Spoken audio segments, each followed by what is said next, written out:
Business is messy and unpredictable. Sometimes lonely. So lonely. So lonely. And inspiration can often come from really weird places. We pick up where the bullet point blogs and the highlight reels leave off. We start with the stories.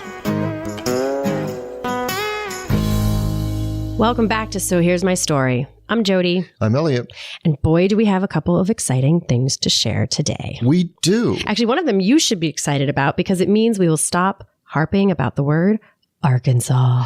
Well, the harping thing is not what did it for me, but the begging, the outright begging and pleading for Arkansas, which is a phrase I never thought I would use, has now come to an end. Yes, we now have our first Arkansas listener. And so what that means for the uninitiated is that we have downloads in all 50 states. Thank God, because we have downloads in more than 50 countries. Yes, we do. But our own domestic map had this, and it's funny because the way the colors do it on Lisbon, it's black. Yes. Like the other ones are like shades of gray California's really dark because we have a big listenership there. And Maryland, of course, is because that's where we are. That has a big, it's a darker gray. But for some reason, for zero, I don't know why they go back to black. For zero. It's just a hole in the middle of the country. It's like this black hole in the middle of the country, and it is no longer a black hole. No, and we can, at least as far as downloads are concerned, and we can still harp on the fact, of course, that we have more downloads in Pakistan than we do in Arkansas. But still, but they're not there are a number of states where we only have one or two listeners. Yes. So that's and I won't say one or two listeners, but there's just a handful of downloads. But anyway, all 50 states. All 50 states. That's very exciting, and we would love to hear from you, Arkansasian. Arkansasan? Not Arkansasan. That sounds terrible. Yeah, that sounds horrible. Arkansasian? I don't know what the official terminology for that is, but person from Arkansas. If you are a Facebook person, or if you're not, because it would just make me happy. If you go to our podcast community, which on Facebook you can search for SHMS Podcast Community, and our group there, we would love to hear from you because if you're open to it, we'd love to actually mention your name so we can call you something besides the Arkansasian. But and I'd be also curious how you found your way to us because I'm assuming it's from one of our listeners. I know we've had a few people who have been like lobbying, advocating, campaigning. We have, and I have to give a shout out. There are a number of people. I have to give a shout out to my friend Karen Wright, who I think lobbied tirelessly on our behalf to pull in some connections from Arkansas. I don't know whether she was the source of the download, but thank you, Karen. She's cared deeply about this. I know my friend Gail, Amy, who's on my team and my company, was pulling for some family members to come in, and I know Gail was reaching out to some people, and I'm sure they weren't the only ones, and so. It warms our hearts. Yes, it does. Everyone can take a deep breath and relax. We are now in Arkansas. But I did mention the group, which is very exciting. It's very new. We're just getting started, but it is where we are going to be having our conversations. We're going to be posting stuff there. We don't post other places. There's a couple of videos that we're working on right now that we're going to post there and not other places. So that is where we want you to pull up a chair. That's where the bar stools are going to be, and that's where the real chats are going to happen. There's been a couple little chats in there so far, so it's the sparks are starting. But if if you're already in Facebook, you can search SHMS Podcast Community. There's also a shortened URL that will be much easier if you're looking at it. If I spell it out, it doesn't seem so short, but it's a bit.ly link. So bit.ly, bit.ly/SHMS group will get you there also. And we'll be posting links to those on the website as well as our Facebook page, which we're going to be using less, but the group is where it's at. The group is where we're hanging out. So that's that. I think that's everything That is, but I would like to thank our sponsors. Oh, right. Tom Loveland at Mind Over Machines, Cat's Copy, the architecture firm of GWWO, and Mary Craft, Staffing and HR Solutions. Thank you so much, as always. Thank you so much. Okay, who's going to tell their story? Are you going to go first or am I going to go first? I have what may be a story that causes you to say, interesting, and then you can tell your own story because it's not. It doesn't. It's never worked that way, but okay, let's see it. But I'm interested to hear what you have to say about this. You still have to start, so here's my story. Okay. So here's my story. I went to get a massage the other day, and we're back to massage stories? We're back to massage stories, and the last massage I had was in Thanksgiving, on Thanksgiving of 2016. So it's over a year ago, but it was also the subject of one of our early episodes. We have to have a whole category of Yes. like Elliot massage stories. So with a ... No, not that. Don't worry. So I went to Oja's with OJA apostrophe S, and it's they have a place right down the road from my office.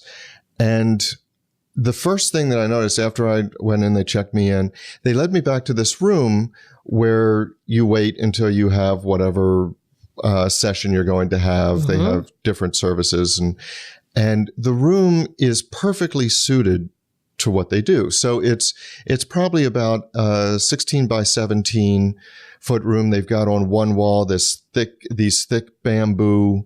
They're not chutes, but whatever they are. It's like a wall of bamboo. It's a wall of bamboo, but they're loose. You know, it's not just like up against the wall and look like wallpaper. It's not like bamboo paneling. No, it's not like bamboo paneling. Yeah.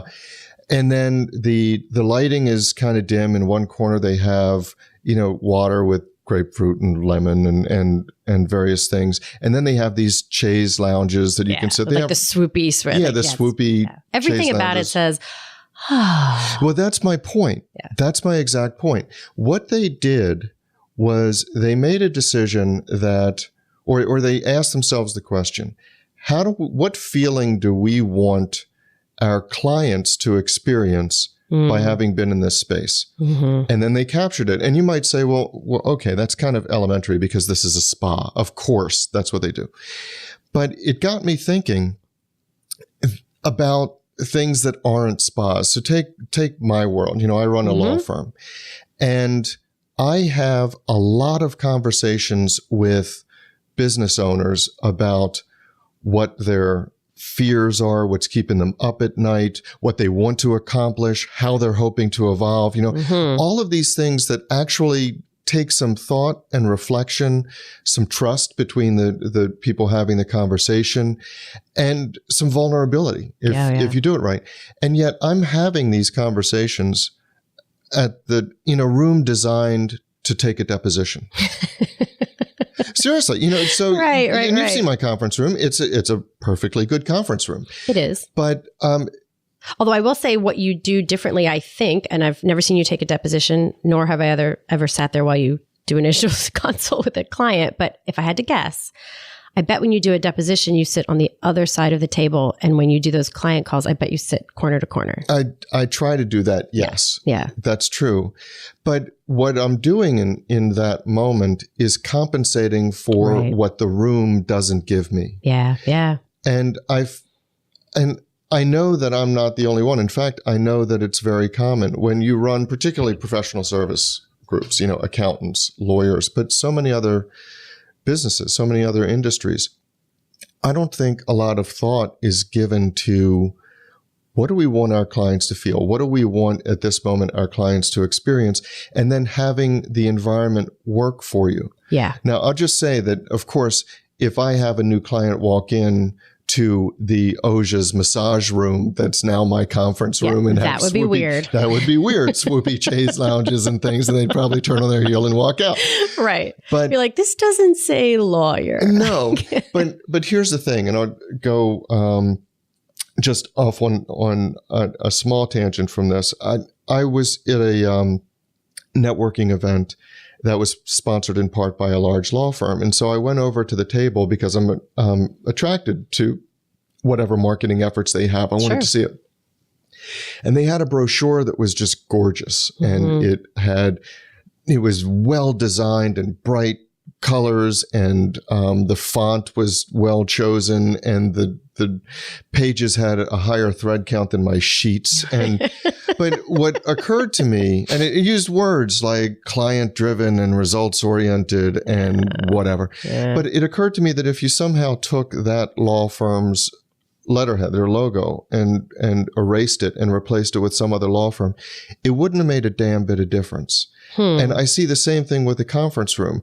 There's nothing in your conference room does not say Elliot Wagenheim. No, it doesn't. No. It just says lawyer, or at least says professional, and that's fine because nobody's There's no jarring thing that knocks people back. But at the same time, I'm wondering, what does it look like in other professions if you actually had an environment that worked for you? Like McDonald's, their colors, same with Burger King, they have a lot of thought and psychological studies that go into, well, what colors make people happy or optimistic or hungry or whatever. Right.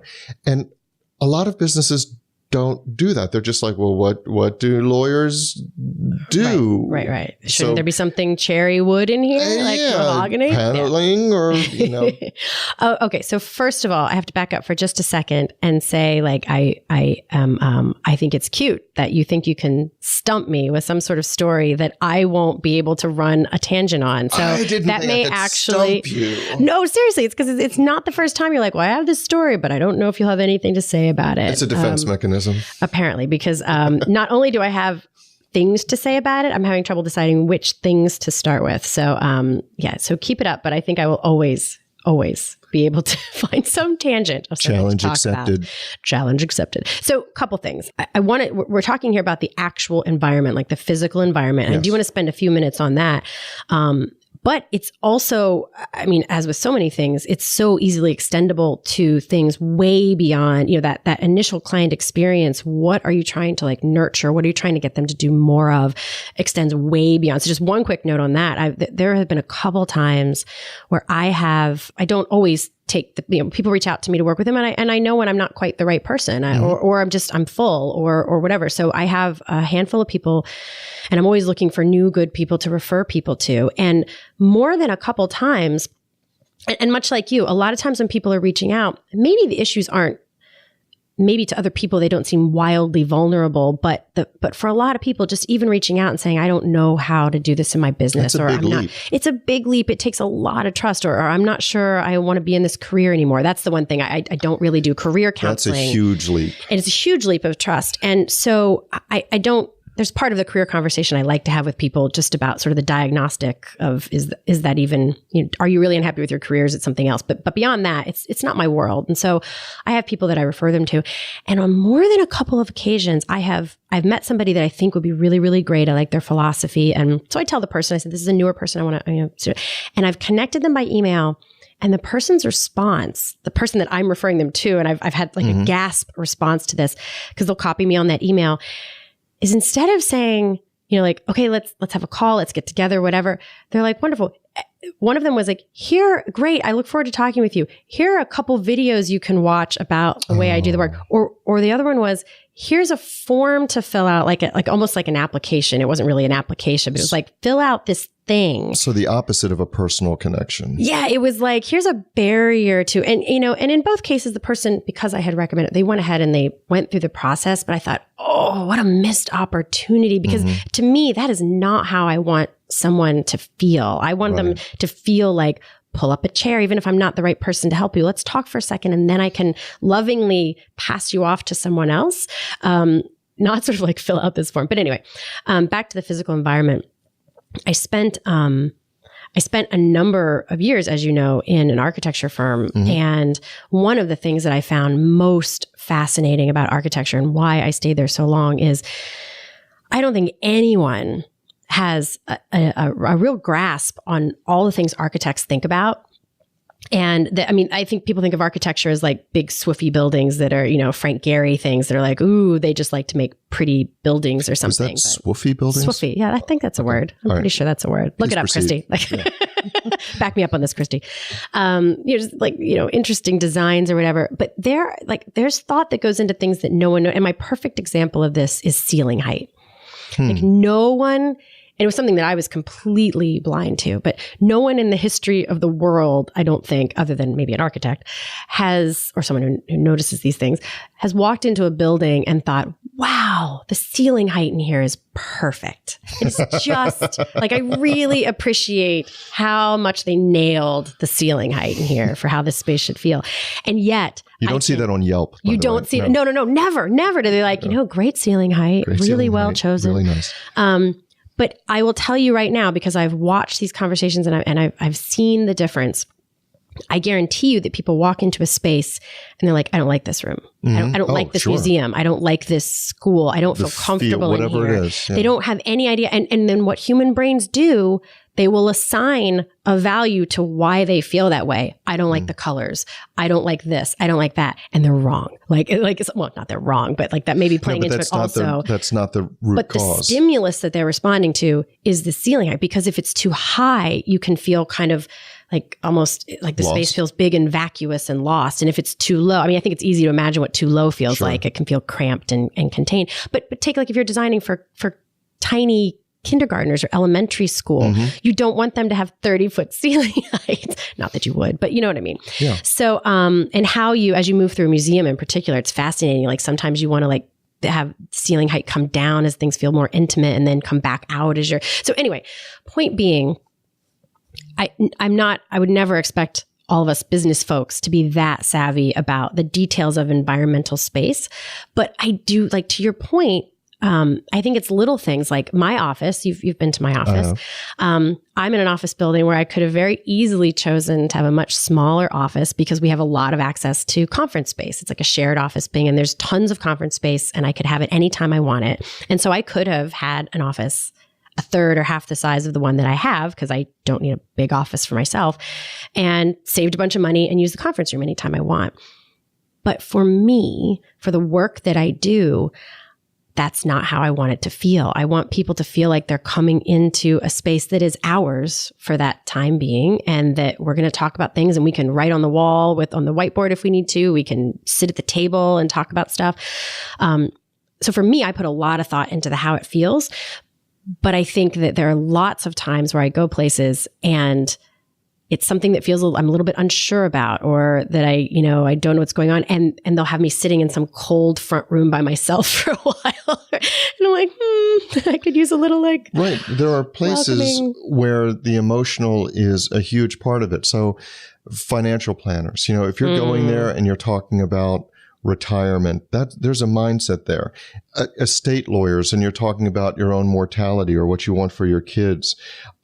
Dentists, and you're scared or whatever. There's a lot of emotion tied up into places. And one of the first places that it ever, I won't say occurred to me, because that makes it sound like I realized it, but I was told about it and then I saw it, is if you go through a Japanese Zen garden, and sometimes if you go on the path, there's water all around. And so you're walking down a path and the path shifts. So if you went straight, you'd go into the water. You have to go to the side a little bit, and there's a little jog in the path, and you go forward.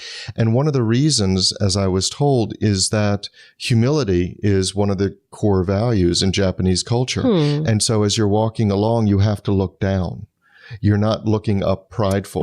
You have to look down, because if you're not looking down, pride goeth before a fall. So so you have to be conscious of where your steps land. That's so interesting. And to me, it's the, because I know, and this would actually be a great conversation. If you're listening to this and you're like, yeah, I get that, but I don't get to decide what my office looks like, or I don't have control. Like, this would be a great thing. Like, bring those questions to the podcast community group, because I would love to talk that through with some of you.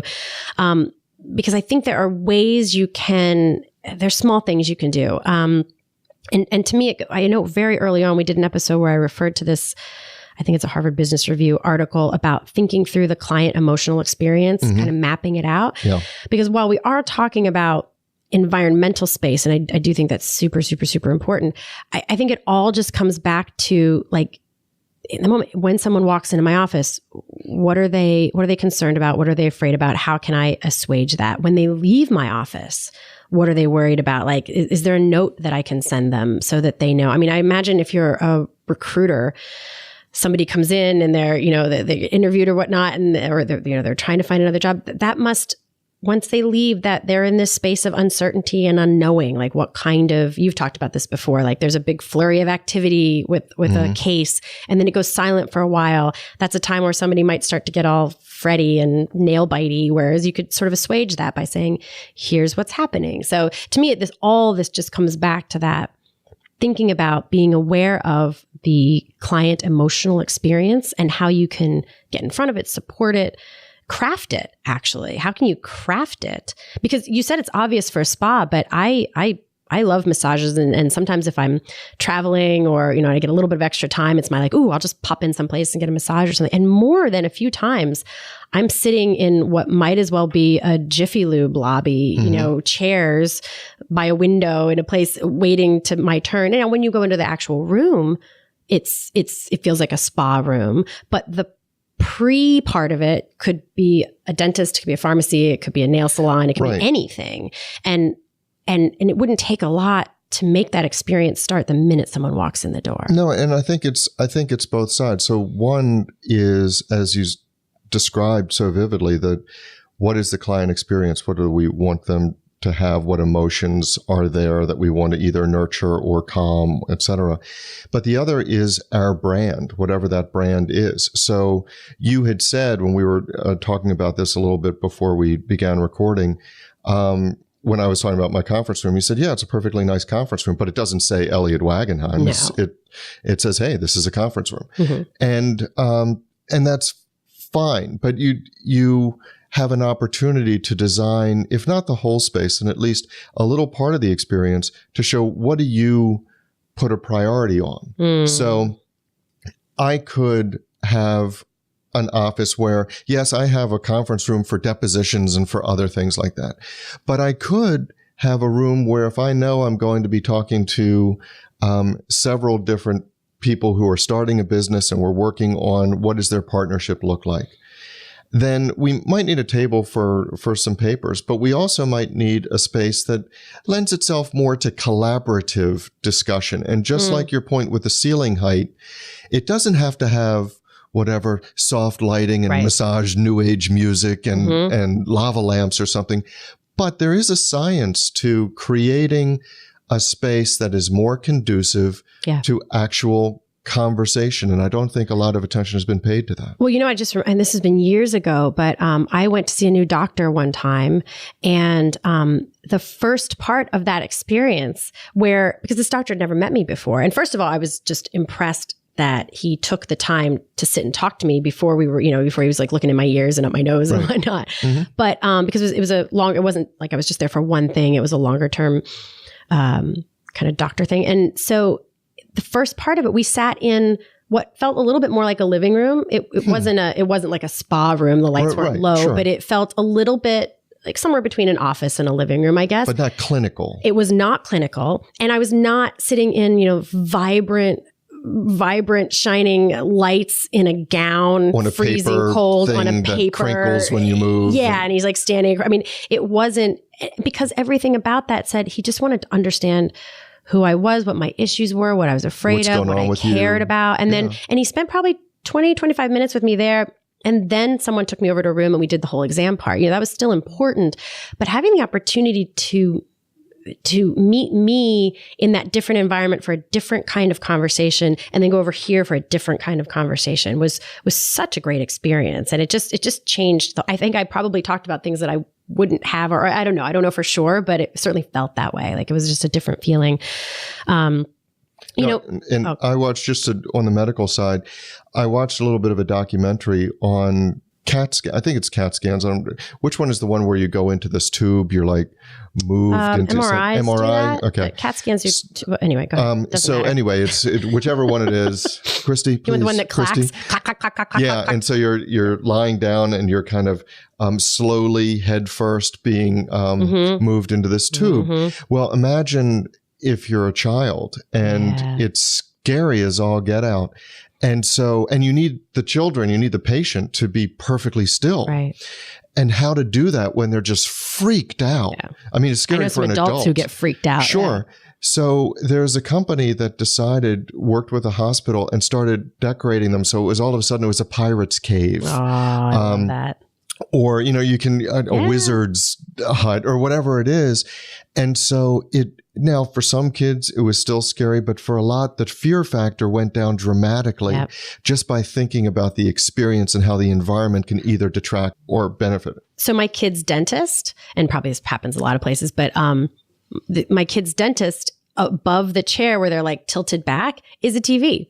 and there's like cartoons playing, and it's just enough of a distraction that they sit still and they're not wiggling and they're not thinking as much about their teeth and whatnot. And so it's, and they don't, I don't know, some of this feels a little bit like those conversations of culture where what people sometimes take away is, oh, we're supposed to have pool tables and massage chairs. And it doesn't have to be TVs in the ceiling. Or sleeping pods. No. I think it's as simple as, just like we said in your conference room, small things like I do not meet with clients. I don't sit at my desk with them on the other side of the desk. That is not the feel of how I want. Now, I also don't have a couch and chairs because that's not the feel either. We do work on business. So we sit at I have this table that's very warm and welcoming, but I don't sit across the table from them. I always sit at the corner because it feels more like, what we want to do here. But so I think it's a very simple thing of like, how do I want people to feel and how can I make them feel that way? More importantly, what would make them feel the opposite of the way that I want to feel?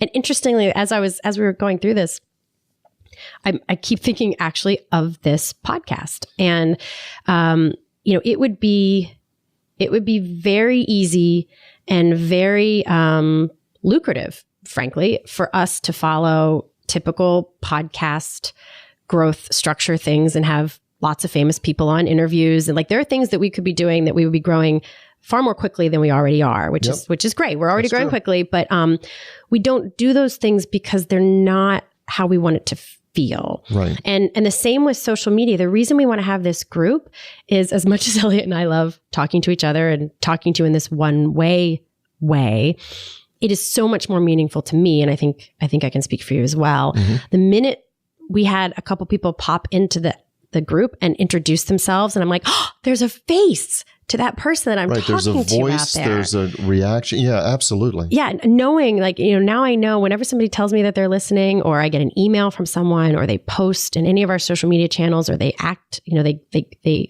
engage in the group, it exponentially changes the experience for me. And that's because that's the experience I want to create for the listeners. I don't want to be talking to you guys. Like, I actually want to be talking with. We can't, there are only limited ways we can do that, but that group is one way that we can actually be in conversation. And that's what we want.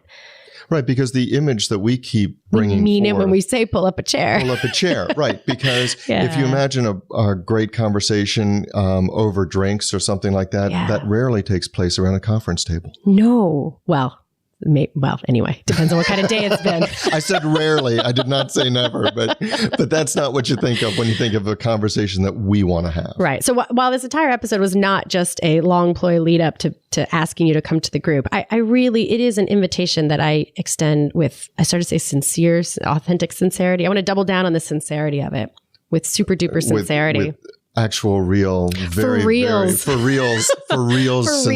sincerity. I would love to see you there. So pop in. There's a few questions you can answer. Just introduce yourself. Say, hi, I'm listening from blah, blah, blah, blah, blah. Arkansas. Tell us if you're listening from Arkansas, but tell us if you're listening from Pakistan or wherever. And let us know if you've created, because I'm fascinated by this. If you have one of those businesses, I'd love to hear from you if you have a spa, but if you have one of those businesses that you wouldn't expect and you actually created an environment with that in mind, I'd love to know. Yeah. Or if you have a business where you haven't and you'd like to, let's all weigh in on that and come up with ways that you can. So we hope to see you there. So that's our story. But the discussion doesn't have to end here. No, it does not. In fact, we don't want it to. No, we don't. That is why we actually have our private Facebook group, which we started to make sure that we could get your comments, your rants, your thoughts, your stories. You can find links to that group as well as show notes and links to subscribe via email and how to find us just about anywhere you can possibly find podcasts at sohere'smystory.com. And you can also find us on Facebook and Twitter at SHMS Podcast. And since we know it takes a village. Yes, it does. We'd like to thank our village, our super talented, incredibly patient team. And occasionally snarky team. Yeah, but in the best of ways. In the best of ways. Snarky. Yes. Good mockery. So a huge shout out to the people who actually help us produce our show. First, our sound engineer, Tom Hansen. Thanks to Christy Schmier for our brilliant show notes and all the other fantastic writing she does for us. And to Taylor Mathauer for doing Just a little bit of everything. Including wrangling us. Which is no small feat. No, it's not. This is Jody Hume. And I'm Elliot Wagenheim. And you've been listening to So Here's My Story.